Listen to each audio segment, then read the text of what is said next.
hey, hey, hey, no, that's not good. We'll sit hanging all down.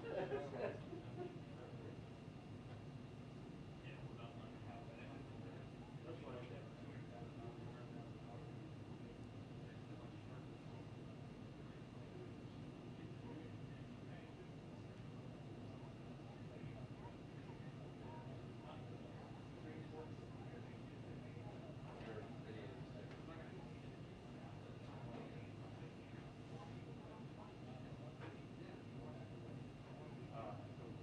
So here's a bit of a dilemma. There's a couple of locals who have info in, some of the CEOs that are coming out trying to stake out here. But if they're just there to catch it with gravel, I guess I'll just shoot it. Yeah, if they come to the microphone, yeah. If nobody, whether it's from the Nets or any other photojournalists that want to, they'll bring them over. If you don't have anybody editorial, like if Aaron or Tara doesn't want to stand out there and try to move them over, I think that's fine. Okay. Yeah. Don't forget the rotary man. Oh, yeah, okay, format. Maybe I'll format. Trey's got glasses, they're a little Oh, older.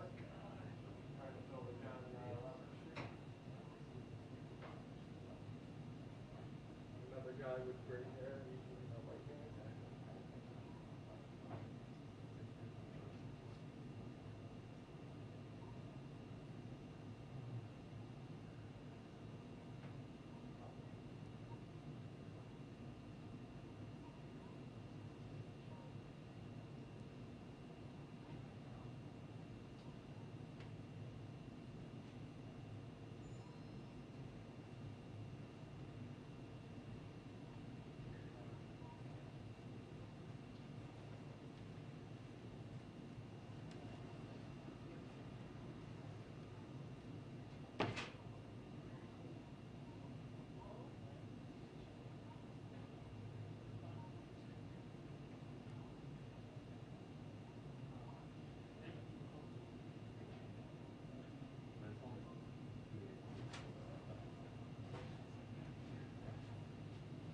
Look at that. Just like that, you get what it is.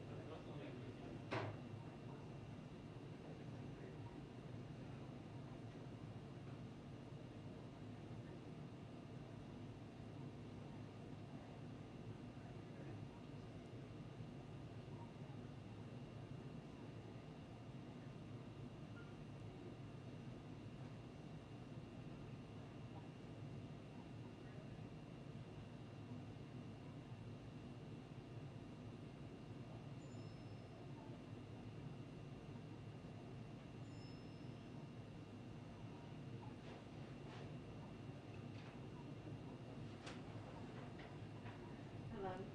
Hey, how are you? Good. So are you? Like, this is a food I run. just have two people with accents. Gray press pass, camera on, mask on. I was about to call you. That's funny. I was like, well, let's see if I'll see if I'm the house and I'll go straight. Shut it down.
12 for that's tall, man. I got one.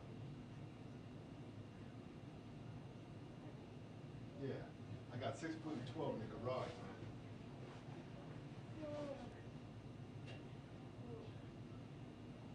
You talking about how you push up, right? What that kind? Yeah. Yeah, I got those in the garage, you know, on the side of the house, man.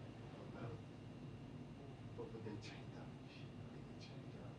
They changed up.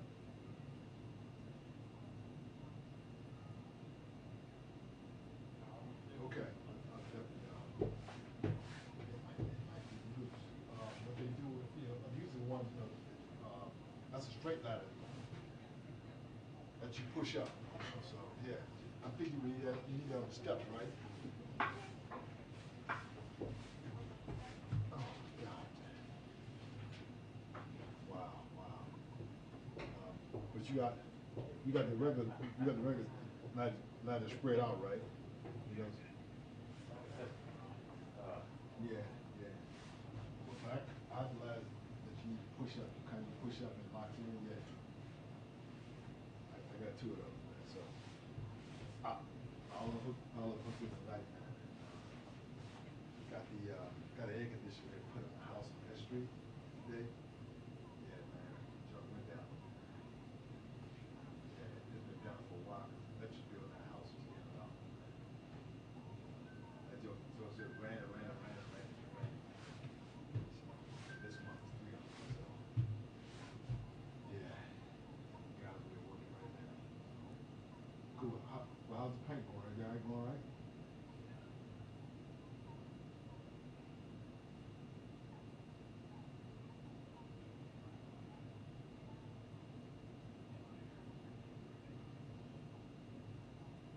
Yeah, cheap shit.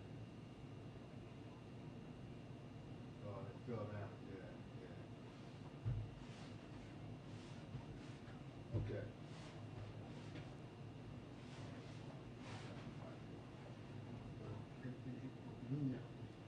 You want to get it today? Or?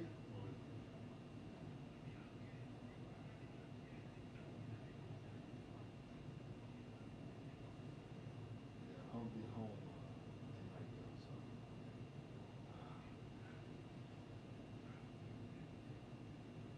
Yeah. I'll leave him on hook, man. I'll leave him open. Sure. I mean, nobody comes back down here. So, yeah. It's two of them, so both of them are good. Yeah, yeah. See, boy, told me they're right in my house. Yeah, I just, he has a good point, but at some point, the university has to go in that direction. It's too much money. And we're the pinnacle of sports right now.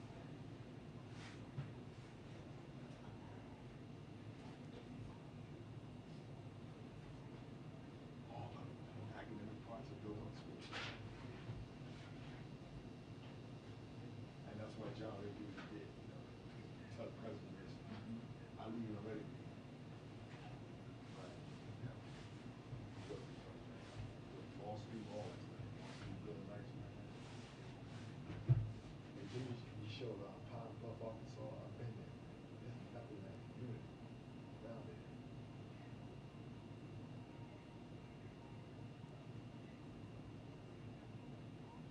They got land. We don't have land.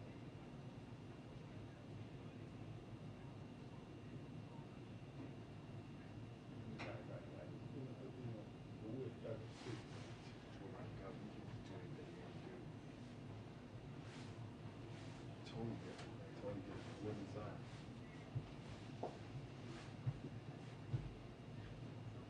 Yeah, a lot of money. But now you have people that they have no social things to do. Look over here. You see, man, we got so many things to do. I go 5 games in one day. Yeah. Yeah. Right. Right. So right. So country mom. Choice way. That's what I mean. That really taught me going to the gym. Well, sure, we're all. Ain't got nothing. I'm thinking, ain't nothing.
fee in it. I think he does.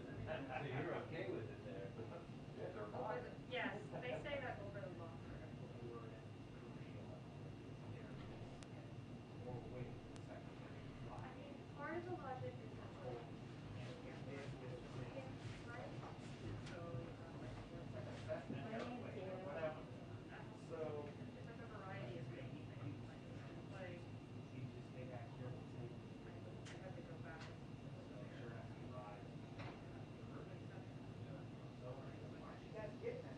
They told us we couldn't. He's like, this is what you're here for, come on. Somehow that didn't get communicated. Yeah. They told us we couldn't do any of this stuff. Why do we just fly across the world now? yeah, I mean, if you want to write, bring that's not how we should be. Okay, fine by me.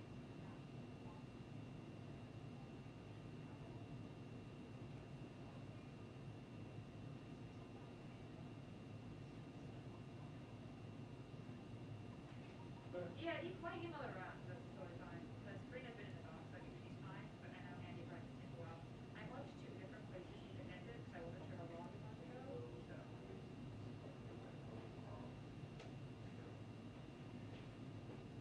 Yeah, I felt like you could start from the bottom.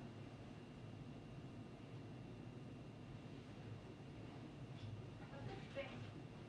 Bye.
You moved this, No, somebody put it there.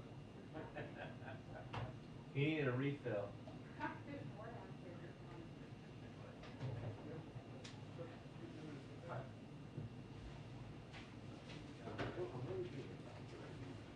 They're good, I'm glad you like them.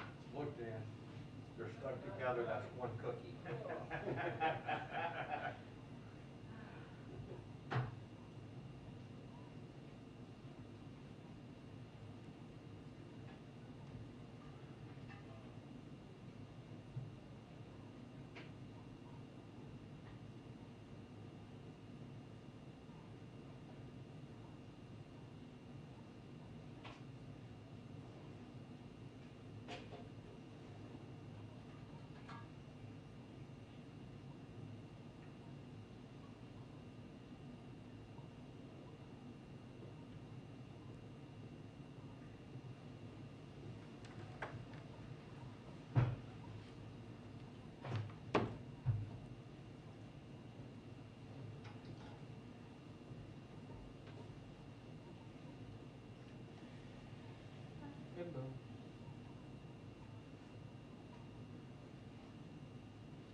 2-minute warning to press briefing. 2-minute warning to press briefing.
Hi, everyone. Good afternoon. Okay, I have a couple of items for all of you at the top. As we mentioned later today, in our guidance last night, I should say, later today, the President will sign an executive order to make sexual harassment an offense in the Uniform Code of Military Justice. This historic addition to the UCMJ honors the memory of Army Specialist Vanessa Gann, whose experience with severe sexual harassment was followed by a brutal murder, catalyzing national attention to the scourge of sexual violence in our military and helping advance bipartisan military justice reform in the 2022 NDAA. This executive order also delivers on a key recommendation from the Independent Review Commission to strengthen the military justice response in prosecuting cases of domestic violence and fully implements changes to the UCMJ to criminalize the wrongful broadcast or distribution of intimate visual images. The Biden-Harris administration thanks Congress for its bipartisan commitment to pass monumental reforms to our military justice system and codify key recommendations from the IRC, the Independent Review Commission. We also look forward to continuing to work with Congress to support the safety and dignity of our service members. Also wanted to note that today we hit a major milestone in our global effort to be the arsenal of vaccines. 400 million doses shipped to 112 countries for free, with no strings attached. To put America's leadership into perspective, we have shipped 4 times more free doses to the world than any other country. And this is on top of our efforts to expand manufacturing at home and abroad, our close partnerships with manufacturers to provide their vaccines to hard-hit areas, and our work to turn vaccines into vaccinations around the globe. Last item for you. Today, the Consumer Financial Protection Bureau launched a new initiative to save American families billions of dollars a year in unexpected and hidden fees charged by banks and financial companies. Right now, as I'm sure many of you know, banks and credit card companies lock you in with low rates only to charge you high fees after the fact. If you've ever used a credit card, which I'm sure everybody in this room has, you are familiar with this. You're familiar with all those extra fees, balance transfer fees, late fees, and more. They add up. Collectively, the CFPB estimates that these junk fees drain tens of billions of dollars per year from American families. Consumers are already starting to feel the benefits of the CFPB's work in this space. After the CFPB published a report on bank overdraft fees in December, many large banks, Bank of America, Capital One, and Wells Fargo, announced they would reduce or eliminate some of these fees. That's an important start, but not enough, which is why the CFPB is interested in hearing about everyday Americans' experiences with unexpected fees. This latest initiative by the CFPB was previewed at this week's Competition Council meeting, and is just one of the ways one of the steps we are taking to go after excessive fees that companies use to hide the true cost of products. From airline tickets to high-speed internet services, agencies are planning internet service fees, I should say. Agencies are planning actions over the coming months that will make prices clear up front so that consumers can save money by choosing the best deals for them. Let me say one other thing. I know there is a lot of news out there today, so let me reiterate something that you heard the President say, and I also said over Twitter. It's always been the decision of any Supreme Court justice, if and when they decide to retire, how they want to announce it, and that remains the case today. So we are not going to have additional details. You are always welcome to ask any questions you like at any time, and there's a lot of news out there, but I just wanted to say that at the top. Josh, go ahead. Thanks, Jen. Two subjects. So let's say hypothetically, a Supreme Court justice was to retire and announce it on his or her own terms. Does President Biden plan to honor his pledge to nominate a black woman to the court? Well, I've commented on this previously. The President has stated and reiterated his commitment to nominating a black woman to the Supreme Court, and certainly stands by that. For today, again, I'm just not going to be able to say anything about any specifics until, of course, Justice Breyer makes any announcement, should he decide to make an announcement. Okay, secondly, on Ukraine. Is the White House publicizing the troop buildups and the Russian disinfo efforts in hopes of deterring Moscow? And does the White House think that strategy is working? And are you prepared to release more details about what you say Russia's been doing?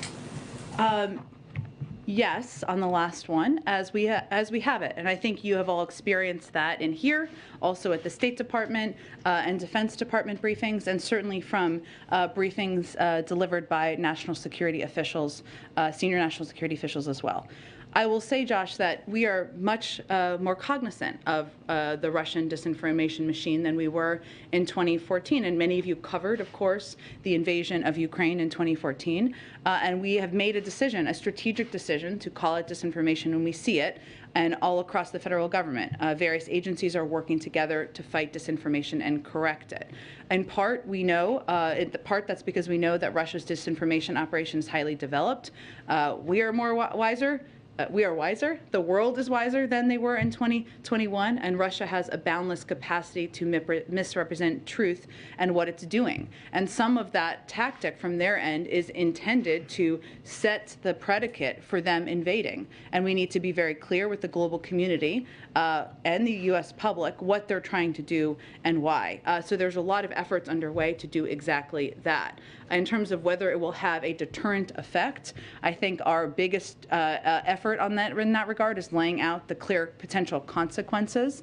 But it is also important, and we think strategically important, to be very clear that what they're trying to convey publicly out there, a lot of that is misinformation, and people need to understand and digest that. Go ahead. Jen, what preparations is the White House engaged in broadly in the case of a Supreme Court vacancy? I'm just not going to detail any of that from here. Not about unrelated to this. You can't detail what. Like, doesn't every White House like to get ahead of this in case of a sudden passing? In the case of Ruth Bader Ginsburg, none of that you can share. I'm not going to detail internal planning from here. No. Okay. Then let me ask you a couple other questions. Is there any scenario in which the president would select his Vice President Kamala Harris for the Supreme Court? Again, I'm not going to speak to any considerations, preparations, lists, and as we've stated earlier, and you heard the President say, there's a long history of Supreme Court justices determining when they may retire, if they retire, and announcing that. And we're going to, that remains the case today. Clearly, you are more wiser than to take those questions then. So I will ask you about a different topic, and that's Vladimir Putin, the president, saying yes, that he would very much consider personally sanctioning him in the case of a Russian invasion. Can you give us a sense, because Russia has dismissed or sort of poo-pooed that idea, what would sanctioning Vladimir Does Russia Putin... have a role in determining our sanctions? No, but they've said that it would have no impact. So what impact would sanctioning Vladimir Putin have on him, and what would that look like? Well, I think what's important to note broadly is that what we've also said is that it will be far beyond, any sanctions package would be far beyond what was done in 2014. And that includes impacting business and economic interests of President Putin and the leadership of the Russian government. I would also note that while it has been our policy that we are not going to take options off the table from here, and we haven't, we also have been detailed what isn't in an initial package, and that doesn't mean that everything out there that's being talked about is in an initial package. Okay, thank you. Go ahead. Thank you. When you were asked about the vice president possibly being selected as a Supreme Court nominee, you said you're not going to speak to any considerations. Does that mean she is being considered? Again, Peter, I'm not going to speak to the reports of a Supreme Court justice retirement that hasn't been announced. So theoretically, would someone who's... Theoretically. I do like that you preface it. I appreciate that. Just wondering, hypothetically, theoretically, would someone who was an attorney general of a large state and who served with many key Senate votes be an attractive candidate to the president for an open Supreme Court seat? I see what you did there, Peter. But the president has every intention, as he said before, of running for re-election, and for running for re-election with Vice President Harris on the ticket as his partner. But again, I will just reiterate that I have nothing more to offer in terms of specifics or information on the reports this morning. Not enough. Would you have another question for yes. me? Go ahead. I know there's other things on your mind, on your Yes. list over there. Now that you guys have submitted the written responses to Russia's demands, they are saying, if we do not receive a constructive answer from the West on our security demands, Moscow will take appropriate measures. Is that a threat? Appropriate measures? Well, let me first say that the aggressor here, as maybe you're echoing in some ways or raising, is Russia. Russia has tens of thousands of troops at the border. They have the ability also to make the decision to de-escalate, to bring troops back from the border, to participate in good faith in a diplomatic conversation, and that would certainly be our preference. So them making threats, I think Secretary Blinken had a very good quote, or it made me laugh, that he gave a couple of days ago where he said it was like the fox threatening to attack the hens in the hen house because they were feeling threatened by the hens. But our objective is to give them paths and to take part in a diplomatic conversation in good faith. And as the Russians talk about appropriate measures, if one of those winds up being a Russian cyber attack, like DHS is warning about, would you guys consider that an act of war? Well, Peter, we have talked many times before. First of all, there's no information we have at this point about any imminent threat against the U.S. homeland. We are always prepared for cyber threats from a range of sources, and we have a range of tools at our disposal to use in reaction, and the president reserves the right to do that, but I'm not going to get into a hypothetical. And then on COVID origins, you guys are talking a lot about sanctions for Russia if they dare to invade Ukraine. What about sanctions for China at any point for misleading the world about the early days of the global pandemic? We have used sanctions as a tool as it relates to our concerns about the behavior of a range of countries, including officials in China, but I have nothing to preview for you at this point. Is it possible down the line, though, that sanctions would be considered some other form of punishment for their actions in the earliest days of the pandemic? Well, you know we strongly believe, and the president has been clear and directly clear about the importance of them being transparent and providing data and information related to the origins of the pandemic, but I don't have anything to predict for you in terms of additional actions. So then my last one would be, the president said for months that he had not spoken directly to Xi about the COVID origins investigation. Now he says that he did talk to Xi about it, but nobody else was there. If the president had that conversation, did it work? And is Xi now playing ball? What are you getting at there? Are you suggesting the president wasn't being honest about his own conversation with Xi? No, but the story did change.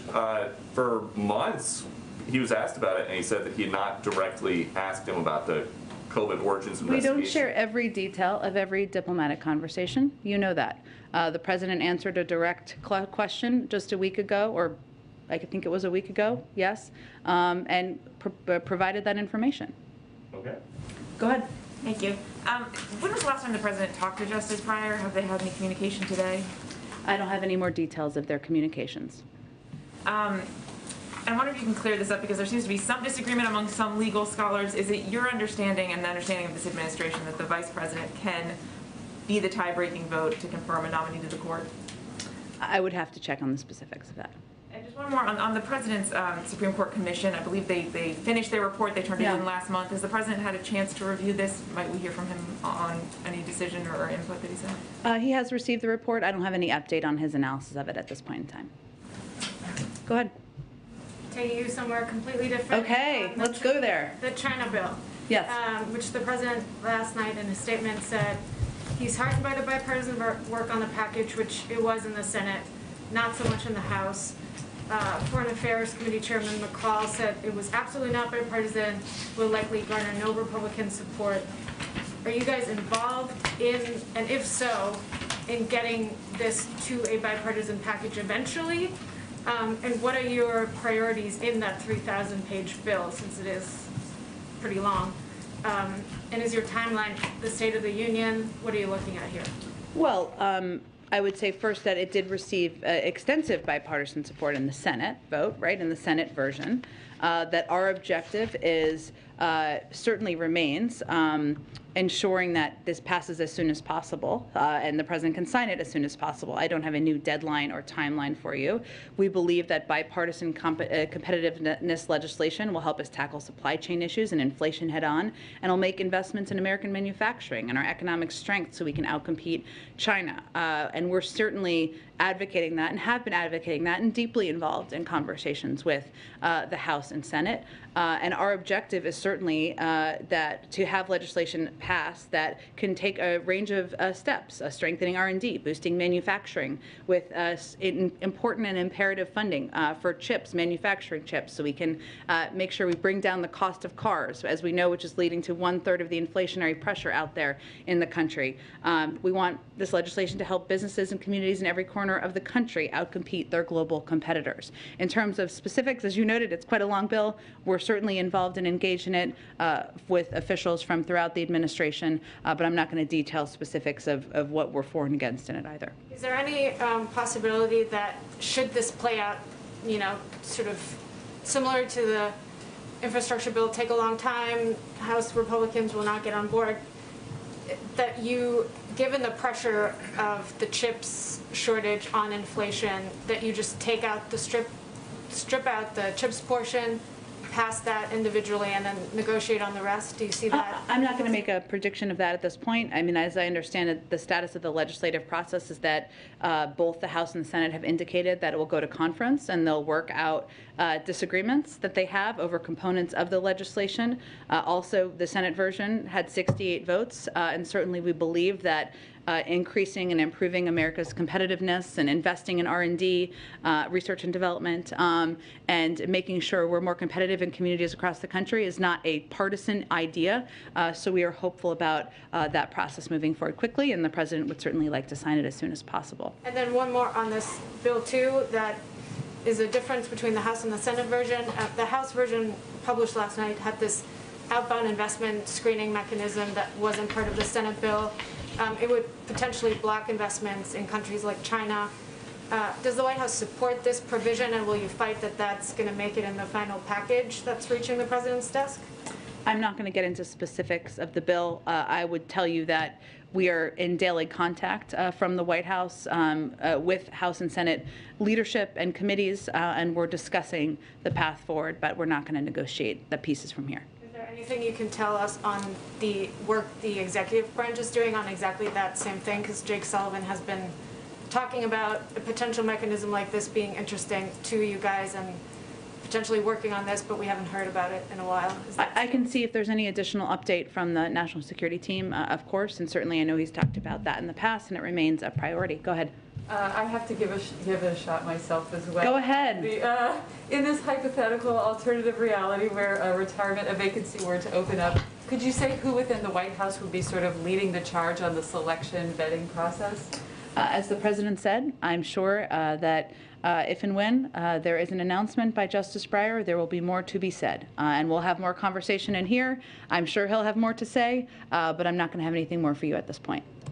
Just switching gears on the energy front, the administration said on Tuesday it's in talks with major energy producing countries and companies around the world over a potential diversion of supplies to Europe if Russia invades Ukraine. Have any of the energy companies or countries contacted by the administration told you that they do indeed have an ability to divert extra supplies to Europe? Well, that's been part of the conversation, but I don't have any announcements to make on their behalf. But certainly, that's been our objective, is to ensure that we are prepared for the possibility of the supply, the natural gas supply, which, as you know, is very much a regional issue, and there would be a big regional impact, less so here in the United States, as well as the global oil supply, and ensuring there is enough supply on the market. What do you see is the risk of the contingency planning failing to secure Europe's energy supply, since our reporting suggests so far that the industry has little or no capacity to do this? There are no question there are logistical challenges of especially moving natural gas. We know that. That's part of our discussion with a lot of these companies and countries. But again, these conversations are ongoing and we don't intend to fail on them. Thank you. Go ahead. A number of lawmakers sent a letter to the White House today, including Chuck Schumer and Elizabeth Warren, asking the White House to release the memo that the Education Department put together looking at the president's legal authority to cancel student loan debt. I wonder, do you have a response to that, and why hasn't this memo been released? Well, let me first say no one has paid or been required to pay a single dime of federal student loans since the president took office over a year ago.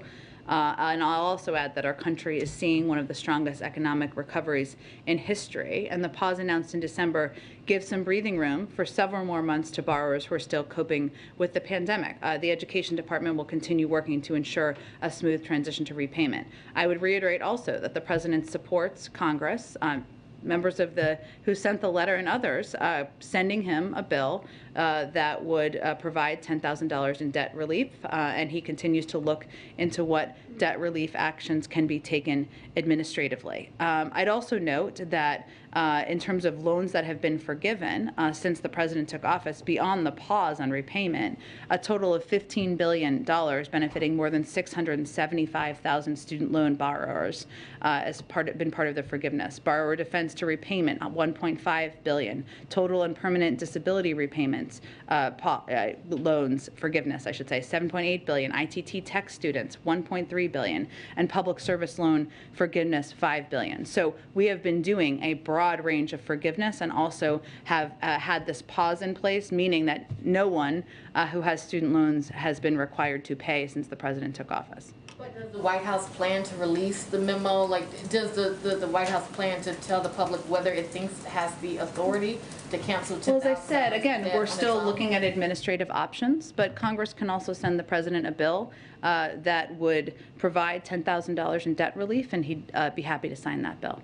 On the trip on Friday to Pittsburgh, can you talk a little bit more about why the president is taking this trip? Is this about the president getting out more? I know that he talked about that last week, that he wanted to get out and be face-to-face with people. Is that what this is about? That's part of it. I think if the president could spend every day out on the road, he might do that. There are, of course, a lot of responsibilities as president that don't make that possible. So that is certainly part of that, and I expect you'll see him out on the road more in the coming weeks as well. It's also an opportunity for him to speak about his economic agenda and what steps he's taking to make people's lives better, to lower costs for Americans, to rebuild their communities, to make us more competitive, but certainly to interact with people in communities, those who disagree with him and those who agree with him as well. And just quickly, on the executive order that's being signed later on today, is that order coming out because the NDAA did not do enough to address the issue of sexual harassment? Like, why is this order needed?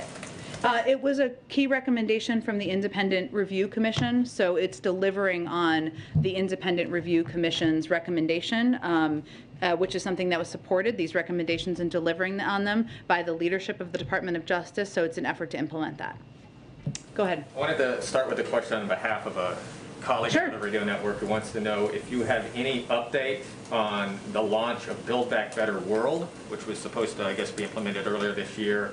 And would Dalip Singh's upcoming trip to Africa include scouting projects for Build Back Better World? I'm happy to check with our national security team. We have talked about Build Back Better World and been working a lot behind the scenes on efforts to launch that around the world, and the president has talked about it on virtually all of his foreign trips to date, but I can get more specifics about Dalip's trip. And on the meeting the president had today with the CEOs about Build Back Better is the strategy now with sort of the president talking about breaking it up in chunks potentially, is the plan to bring a new proposal to Democrats in Congress? What does that strategy look like as it relates to kind of the meeting that he had today? Is he trying to get a sense of what the priorities would be from these private sector CEOs? The meeting was not a negotiation. It was not the basis of a negotiation. Those discussions will happen between the 50 members of the Senate who need to support a package, a big chunk, to move it forward. This was an opportunity to hear from business leaders, and I think you heard a number of them speak during the open press component of the meeting, and I know a number of them will be doing interviews, maybe with some of you afterwards as well. What I think was interesting and compelling to the president when we were talking about this last night was that they're all experiencing different challenges as they look ahead to their, many of them very successful businesses. Some of that is ensuring they can have enough women at a senior level in the workforce, and lowering the cost of childcare and making that affordable is a big issue that the CEO of Etsy has talked about, for example, quite a bit. The CEO of Cummins has talked a lot about climate change, or the climate agenda, and the importance of investing in that moving forward, because those are industries that will grow and have a huge opportunity for our manufacturing industries here in the United States. Those are all components that are part of the president's Build Back Better agenda, but he really wanted to hear from them on their industries, of the best way to grow their businesses, the middle class, and how components will certainly impact them. Is that a message the president plans to take to Democrats? Is he going to present something smaller, a big chunk, sort of a more narrow piece of legislation or proposal that perhaps can get unstuck in the Senate? Well, again, I don't have any predictions of the legislative process. This was not a meeting about the legislative process. The president and senior members of our legislative team and senior White House officials are in constant contact with a range of senators, committee members, staffers, and really the point we're at now is determining what components there can be 50 votes for. And that will hopefully include a big chunk of what the president has proposed. But that's what the status of that is. But this was not a meeting to discuss legislative strategy or how to navigate conversations with different senators. Go ahead. Yeah, Jen, I have a couple more on BBB. Ron Klain said last week that he'd like to see BBB legislation approved as quickly as possible. Some Democrats, Representative Jayapal, are saying that March 1st, the State of the Union, is kind of a deadline for action. Does the White House see it that way in terms of the time frame? Do you see the No, we've not set a deadline. No.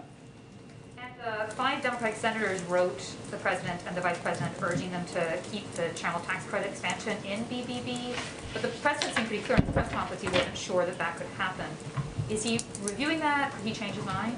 Well, the president proposed the child tax credit extension. He very much wants to see the child tax credit extended, and you've all heard him talk about how proud he is of the expanded child tax credit because of the impact it had on cutting childhood poverty by 40%, for giving people some extra breathing room. And there's some recent studies and evidence that the child tax credit helps working families in the developments and opportunities for all children. So he has long been an advocate. Again, this is the legislative process, right? And there needs to be 50 votes. We need every Democrat to support a package moving forward. I don't have anything to preview or predict for you on that front. That is going to be up to them to determine what that looks like. One more. Should you have a Supreme Court nomination that has to make its way through the Senate, Is there any concern that that could crowd out priorities like Build Back Better and make it that much harder to get something done here? Not without getting into any specifics of what may be on the docket, we have to walk and chew gum at the same time here in the White House, and that includes navigating, the buildup of military troops on the border of Ukraine. That includes trying to get an omnibus bill passed and get our competition bill passed. That includes continuing to be the arsenal of vaccines to the world, and we are entirely capable of doing more than one thing at once. Go ahead in the back. Thank you, Jen. I have two questions, two different topics. Okay. First one on Ukraine. Is it about the Supreme Court? No, actually, no. I'm not part of this this bunch. The president earlier this week said he talked to all NATO leaders.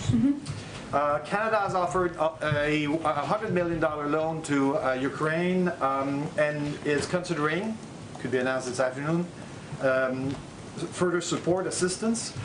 What type of contribution does the president think Canada could make to this crisis? Well, we welcome the support of Canada and any country that is contributing to the needs of Ukraine, that is defending the territorial integrity of Ukraine, and defending what we feel is a fundamental value that we share with Canada and a number of countries around the world, which is the fact that no country should be able to invade and take the territory of another country.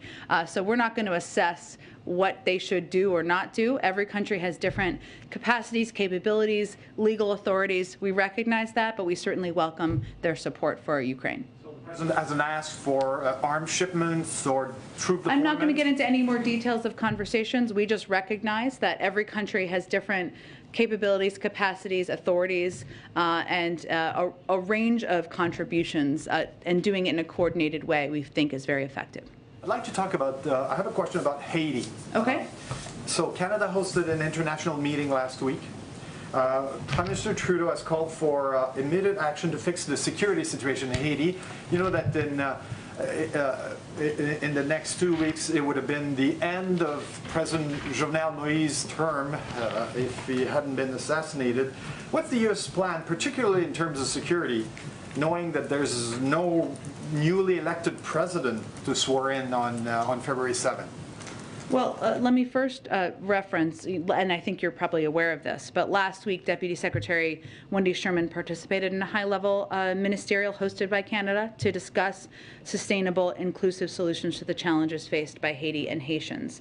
The ministerial was an opportunity for global leaders or high-level officials to reaffirm the continued international commitment to support Haiti as it confronts growing insecurity, works to restore its democratic institutions, and revives the country's economic development. We'll also continue to work with Haitian authorities and international partners to provide additional assistance from the United States to the Haitian National Police to strengthen law enforcement, build up anti-gang operations, maintain peace and stability. And we have also, in response to heightened humanitarian needs in Haiti, USAID has provided more than $92 million in assistance in fiscal year 2021. So we're working on a range of channels, including in close coordination with other leaders about how we can help prop up humanitarian needs, address their security needs, and act in a coordinated way as Haiti looks to their future.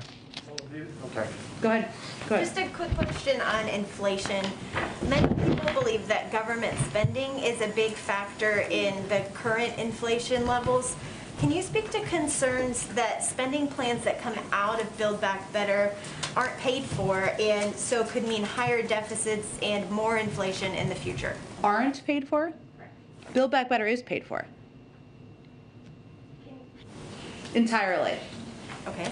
Can you speak to the concerns that are coming in that it's Who are not the concerns actually from, though? But who's saying it's not paid for? Because there have been a range of economists saying it's entirely paid for, and that has been a priority for the president. It has also been concluded by a number of Nobel laureates and experts from a range of economic experts on the outside that it will not contribute to inflation. So those are the global experts that we would point to, but there may be others suggesting something else, but I don't know who those people are. if those bills do pass, it will not raise taxes? Well, something being entirely paid for means that part of that is the highest income Americans, that companies would be asked to pay a little bit more. That has been part of the proposal and part of reforming the tax system to make it more fair. So they're also not expected to contribute to future inflation then? The Build Back Better bill? Again, it's fully paid for. We would point to Nobel laureates and a range of global economists who have conveyed that it would not contribute to inflationary pressures. Go ahead. Thanks, Jen. I wanted to ask about the impact that President Biden's experience in foreign policy has on his handling of the current situation with Russia and Ukraine. Obviously, he served on the Senate Foreign Relations Committee. He was vice president when Russia invaded Crimea. He oversaw the end of the war in Afghanistan last year. Can you just talk about how those various experiences have informed his decision-making and his thinking on the situation currently with Russia and Ukraine? Absolutely. So one of the lessons learned I talked about a little bit earlier in response to Josh's question, which is the ability and the boundless capacity of Russia to misrepresent the truth and spread misinformation through a range of channels. I mean, they have a range of state-run media channels that are not just prevalent in Russia, but around Eastern Europe, across Europe. You can even find them in the United States. But even beyond that, this is a capacity that we've seen them utilize in 2014 and 2016 and many times in between. So one of the lessons that we have learned is certainly, and the President has learned, is certainly that it's important to call out this disinformation and to make clear to the American public, to the global community, what they're trying to do here and the fact that it is not accurate. They're trying to set the predicate for war. We've done that through a number of means. Last week, the administration announced sanctions on 4, of course, Ukrainian individuals. We also had a briefing, launched a website, released a fact sheet to educate the public on the Russia disinformation ecosystem. The FBI and DHS are coordinated with the intelligence community as well as state and local partners to ensure a common understanding of Russia disinformation and influence activities related to the situation in Ukraine. So that's one part. I'd also say that for the President, and this has been a priority for him since he came into office, building up our alliances and partnerships with the global community, ensuring that close coordination is front and center and is a priority, is something that he has learned through his time in foreign policy as the former chair of the Foreign Relations Committee, of course, as vice president, is imperative. And we believe that's proving to be very effective at this point in time. We've had more than 100, probably way more than that at this point, engagements with NATO partners, allies around the world, and we have a coordinated and strong approach to how we're approaching the buildup of troops on the border of Ukraine. So there are many lessons, but I would say those are 2 of the biggest ones. Right, and can I also ask about the China competitiveness bill that was mentioned earlier? Does the White House want to see Congress finish work on that before Build Back Better? Is there like a priority there in terms of getting that done? The President would like to sign it as soon as possible, but beyond that, I'm not going to get into an order of events. Go ahead. Thank you, Jen. I have a few questions. The first on the Supreme Court. Sure. Does the President believe that the current makeup of the court accurately reflects America's demographics? Well, I would say the President, as you know, asked for put together a commission that could review, that is a commission made of Democrats and Republicans of a range of legal views that could take a look at everything from the makeup of the court to how they select cases to the length of service to the size of the court. That's a report, as Mary asked about earlier, that he certainly has. I don't have an update on his review of that at this point in time. I will note, though, for you to go directly to your question, he has nominated a historic number of judges who are people of color, a historic, I don't know if it's a historic number of women, but a majority of the judges he has nominated are women.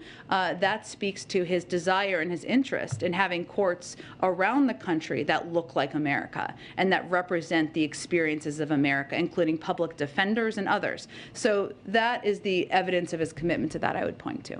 Is it the expectation of the President and the White House that whomever he would nominate for any hypothetical vacancy, that would be an appointment that Democrats could unify behind? Well, that's always the hope. If that opportunity presents itself. Go ahead in the back. Thanks, John.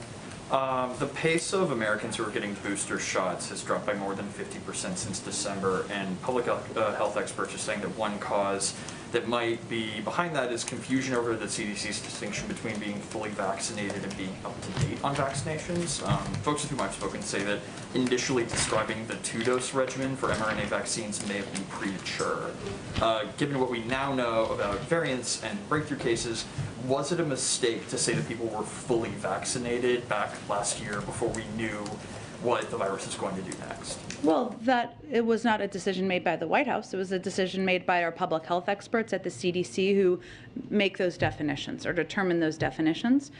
They've also said that the term fully vaccinated refers to your primary series. So that means being up to date on your vaccines, which is true if you have kids. I have kids, making sure they're up to date. When they go to the doctor, you ask them if they need any shots. That is true of when you need a booster shot. You need it a set number of months, depending on what vaccine you got, past your second dose. That's something we think American people are more than capable of keeping up to date on. It is also true that we think more people need to get boosters, that boosters are very effective in protecting against serious illness, hospitalization, and that is one of the most effective steps that can be taken. 70% of eligible seniors have gotten their boosters, but certainly it needs to be higher in other age groups.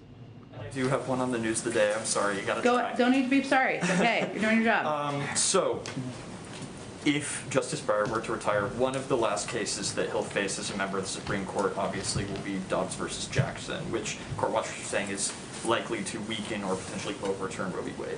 If his potentially final opinion ends up being a dissent in the Dobbs case, what is the administration's plan to protect abortion access as best it can beyond trying to pass a congressional remedy, which I think, unless you guys have 10 extra senators lying around, might not be able to beat a filibuster? Well, without speaking to the future of the Supreme Court, what I will reiterate is that the president has been an advocate for codifying Roe. That's something he certainly thinks and hopes that Congress will act on. We've also taken steps and have announced steps in recent days even for HHS to amp up their support for providers across the country, and that's something we will continue to look for ways to do, but I'm not going to make a prediction of the outcome. Thanks, everyone. German Chancellor timing, do you guys have that? Not yet. Hopefully we'll have it soon. Thank you, Jensen. Jen, any response to the Fed signaling it will raise rates in mid-March? I would just say that the president, obviously the Fed is independent, and we stand by that, as does the president, that the Chairman Powell has indicated his plans to recalibrate in the past, and the president spoke last week to his support for that. Thank you, everyone. Thanks.